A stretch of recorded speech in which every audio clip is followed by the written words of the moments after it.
Jadi kalian buat konten kreator FB Pro ya. Jadi ketika sudah membuat sebuah video, intinya di sini ya kalian jangan hanya upload di Facebook saja. Jadi ketika kalian misalkan bikin satu video nih ya, kalian nanti itu bisa upload ke berbagai media sosial yang kalian punya. Intinya di sini adalah tujuan saya adalah memberitahu ke kalian semua yang mungkin baru mulai membuat video. Jadi video yang sudah kita buat itu jangan kalian sia-siakan ya. Jadi setelah kalian upload di Facebook ya, kalian bisa upload ke media sosial yang lain seperti TikTok, Instagram, YouTube ya. Itu bisa kalian manfaatkan di sana. Dan tentunya di sini kalian jangan terpacu di FB Pro saja. Baik, jadi selamat datang kembali konten kreator FB Pro. Jadi di sini kita langsung masuk ke Facebook ya. Jadi ada beberapa perubahan seputar dari fitur monetisasi konten. Jadi bagaimana sih tips strategi agar kita bisa lebih mudah diundang di monetisasi konten? Ya, itu kita langsung buka di bagian dari monetisasi konten di sini ya. Jadi di sini ada beberapa kinerja ya di bagian dari fitur monetisasi kontennya. Dan di sini itu yang paling utama ya, kita bisa lebih mendapatkan penghasilan dengan memanfaatkan yang namanya adalah konten asli ya. Jadi ini upgradean terbaru di dalam fitur monetisasi konten. Mungkin kalian yang belum monet ya, itu pasti nggak bisa membuka fitur ini ya. Tapi buat kalian yang sudah monet, kalian bisa cek di sini ya. Jadi sebenarnya FB Pro untuk fitur monetisasi konten sendiri ini memang makin ketat ya di tahun 2026. Dan di sini kalian bisa cek ya, lihat perubahan yang terjadi. Ini perubahan dari fitur monetisasi konten ya. Nah, informasi dari monetisasi konten sendiri untuk membantu memaksimalkan pendapatan Anda, buatlah konten yang membuat pemirsa tetap tertarik dan mendorong untuk menonton lebih lama. Jadi ya kita harus membuat sebuah konten yang tentunya menarik. Kalau konten lucu-lucuan ya kita fokus konten lucu-lucuan. Jadi seperti itu. Kita klik di bagian lihat selanjutnya. Di sini kalian bisa perhatikan kami lebih fokus pada memberikan reward kepada kreator konten asli. Jadi ya untuk saat ini itu kan ada juga rencana nih kreator konten asli yang mampu meningkatkan waktu tonton dan tayangan yang memenuhi syarat. Jadi rata-rata yang dipilih dari Facebook sendiri untuk bisa mendapatkan akses dari monetisasi konten adalah mereka yang fokus pada konten sendiri ya. Jadi di sini sudah dijelaskan ya. Kemudian optimalkan konten Anda untuk memperoleh pendapatan. Dan ada persyaratannya. Reel harus berdurasi setidaknya 10 detik dan ditonton selama setidaknya 5 detik agar memenuhi syarat. Jadi ini reel ya. Kita langsung buka di fitur monetisasi kontennya. Yang bisa Anda lakukan. Yang pertama, optimalkan konten Anda untuk memperoleh pendapatan. Buat reel harus berdurasi setidaknya 10 detik dan ditonton selama setidaknya 5 detik ya. Jadi seperti itu. Jadi konten kita itu juga akan ditinjau ya, akan ada peninjauan juga. Jadi di sini untuk kita bisa mengetahui pemirsa ini suka menonton konten apa ya. Jadi seperti itu. Kemudian updatean fitur monetisasi di Facebook yang kedua ya, di sini itu fokus membagikan konten asli kalian. Jika kita klik, bagaimana kami mengidentifikasi dan mengelola konten yang diposting, kami berupaya untuk lebih mengakui postingan asli dan memastikan kreator mendapatkan reward atas karya uniknya. Nah, memang sudah jelas ya, ini memang bagikan konten asli, kemudian posting di Facebook terlebih dahulu. Jadi di sini ya, kuncinya di sini ya. Misalkan kalian ada konten reupload ya, silahkan ya itu opsional ya kalian ya. Jadi ini bisa menjadi kemungkinan besar ya. Pertanyaannya banyak yang ditanyakan, viewsnya rame, kemudian monetisasi konten gak dapat followersnya banyak, monetisasi konten gak dapat. Salah satu permasalahannya adalah mungkin konten yang kita upload ya.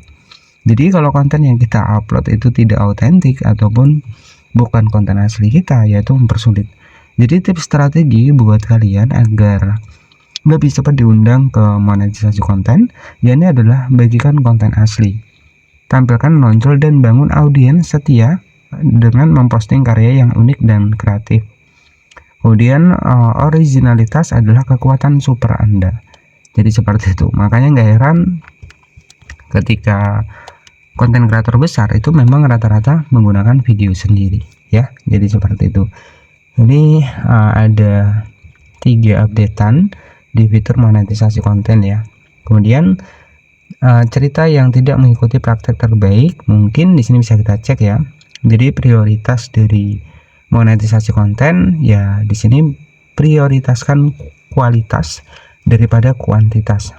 Hindari membagi video menjadi beberapa klip pendek. Hal ini bisa berdampak pada audiens Anda. Jadi hal yang harus dihindari. Kemudian selanjutnya, menginspirasi interaksi yang autentik. Jadi buat cerita autentik, relevan, menarik, dan mendorong interaksi yang bermakna. Kemudian patuhi kebijakan monetisasi konten ya. Ini updatean terbaru beberapa syarat di fitur monetisasi konten ya. Jadi pastinya kalian pasti pengen tahu nih, yang sebenarnya konten asli itu konten seperti apa sih? Jadi konten asli yang kalian rekam nih, misalkan kalian rekam seputar seputar bercocok tanam sebagai contoh ya, seputar bercocok tanam, yaitu kalian rekam pakai HP kalian sendiri. Nah, itu yang dinamakan konten asli. Kalian pakai suara kalian sendiri ya, jadi seperti itu. Misalkan kalian konten memasak ya, kalian juga bisa menggunakan suara sendiri. Kemudian kalian juga bisa rekam pakai HP kalian sendiri. Itulah yang dimaksud konten asli.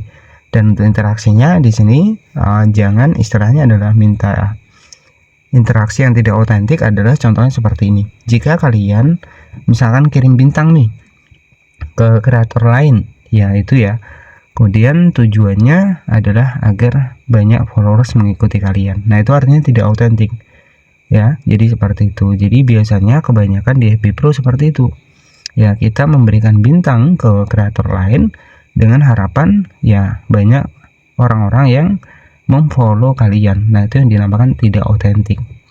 Yang dianggap otentik adalah orang itu memfollow kalian karena memang konten kalian itu bermanfaat buat mereka. Nah, itu artinya yang otentik ya. Memang benar, istilahnya adalah ketika kalian banyak mengikuti, ujung-ujung ya kalian nanti nggak bisa mengikuti. Kalau kalian banyak komentar yang tidak otentik, ujung-ujung kalian juga tidak bisa berkomentar ya. Ketika kalian banyak kirim bintang, ujung-ujung kalian juga tidak bisa kirim bintang. Ataupun bahkan yang paling parah di FB Pro ya, kalian tidak bisa memposting apapun ya. Kalian dibatasi dari postingan foto, cerita, teks, semua dibatasi. Nah, itu yang paling parah banget ya untuk di FB Pro ya. Jadi itu saja mungkin yang bisa saya sampaikan. Baik, jadi kita langsung masuk ke Facebook. Ini contoh dari fitur monetisasinya. Kita klik seperti ini, dan di sini kalian bisa cek, di sini ada monetisasi konten ya. Kalian bisa klik seperti ini, dan ini tampilannya sama seperti tadi ya. Ini beberapa opsi di mana cara Anda bisa mendapatkan lebih banyak penghasilan di monetisasi konten ya. Fokus pada konten original, kemudian pahami dari penonton ini minatnya seperti apa ya. Jadi itu saja yang bisa saya sampaikan seputar perubahan dari fitur monetisasi konten yang ada di Facebook ya. Ini sebagai gambaran saja, dan buat kalian jika ada pertanyaan nanti bisa tanyakan di kolom komentar. Terima kasih. Wassalamualaikum warahmatullahi wabarakatuh.